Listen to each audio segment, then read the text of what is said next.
And we will get the views of two former Justice Department officials right after the news summary.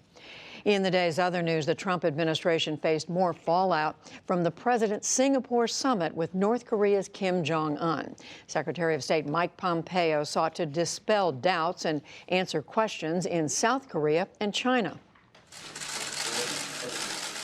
With smiles and a handshake, Secretary Pompeo greeted South Korea's President Moon Jae-in. Part of the mission to reassure Moon after President Trump announced in Singapore that he will end joint U.S.-South Korean military exercises. Today, South Korea's foreign minister insisted Seoul will have a say about that. The joint South Korea-U.S. military exercise is a matter for the South Korea-United States alliance. But in an interview last night, Mr. Trump said again he means to end the joint exercises. At the same time, he said reducing U.S. troop levels in South Korea is not up for negotiation yet. I'd like to get them home. I would like to, but it is not on the table right now. At the appropriate time, it will be. In Washington today, at his confirmation hearing to be ambassador to South Korea, retired Navy Admiral Harry Harris agreed with the president that military exercises should be delayed. We should give major exercises, a pause to see if Kim Jong-un, in fact, is serious about his part of the negotiations. Meanwhile, Secretary Pompeo moved on to Beijing and meetings with President Xi Jinping and China's foreign minister. Pompeo said there it's too early to know for sure if North Korea is no longer a nuclear threat, despite President Trump's declaration yesterday that it is not. Pompeo also said President Trump is approaching North Korea with eyes wide open. Mr. Trump has raised eyebrows in Washington with his fulsome praise of Kim, a dictator accused of grave human rights abuses. So he's a very smart guy. He's a great negotiator. But I think we understand each other. But he's still done some really bad things. Yeah, but so have a lot of other people done some really bad things.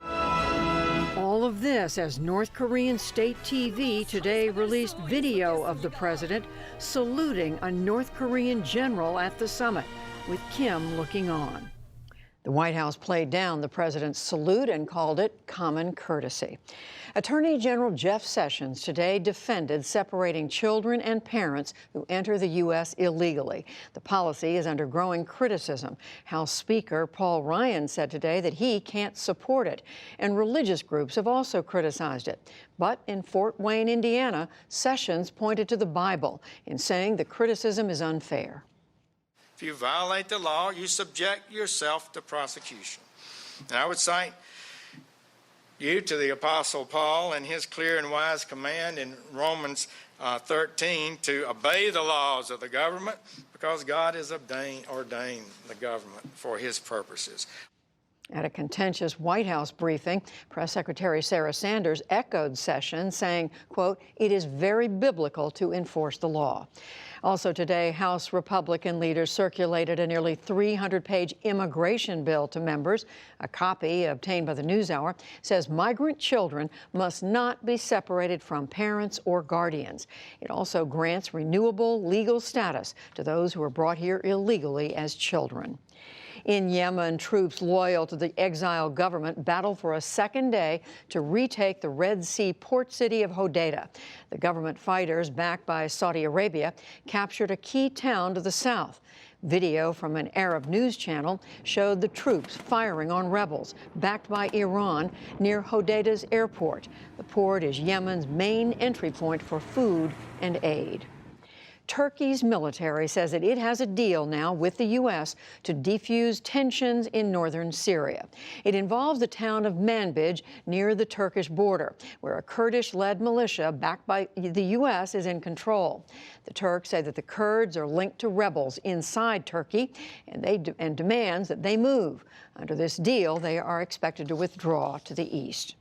China warned again today that it will scrap promises to buy more U.S. soybeans and other exports if the U.S. slaps 25% tariffs on Chinese goods.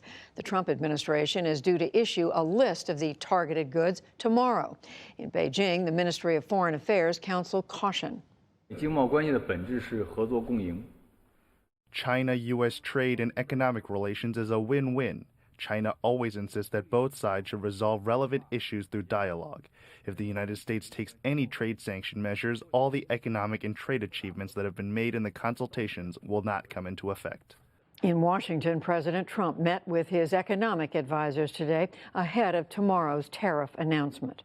The U.S. Supreme Court has struck down a Minnesota law that bars political hats, T-shirts, and pins at the polls. The decision today was 7-2.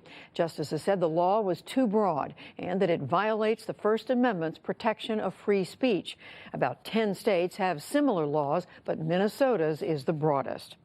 And on Wall Street, the Dow Jones Industrial Average lost nearly 26 points to close at 25,175. The Nasdaq rose 65 points, and the S&P 500 added 6. Still to come on the NewsHour, a deeper look at the FBI Inspector General report. The end of AIDS, the state that is home to 1 of every 10 HIV cases in the U.S. New York State sues to shut down the Trump Foundation, and much more.